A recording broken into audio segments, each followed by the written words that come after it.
100 টাকা বরাদ্দ হলে মাত্র 10 টাকা খরচ হয় শিক্ষা প্রতিষ্ঠানে, আর বাকি 90 টাকা খরচ হয় প্রশাসনিকভাবে। তাহলে তো বোঝা গেল যে পুরাটাই মাথা ভারী একটা অবস্থা, মাথা ভারী প্রশাসন।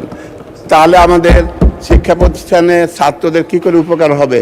শিক্ষা খাতে আমরা যে ব্যয় করি, এটা মাঝে মাঝে তো গবেষণা হয়, স্টাডি হয়, সার্ভে হয়।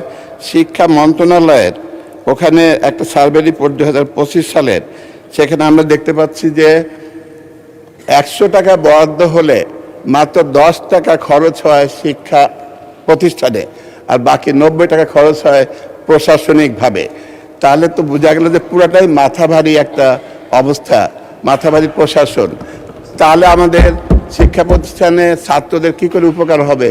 শিক্ষা প্রতিষ্ঠান কিভাবে চলবে? শিক্ষার মান কিভাবে বাড়বে?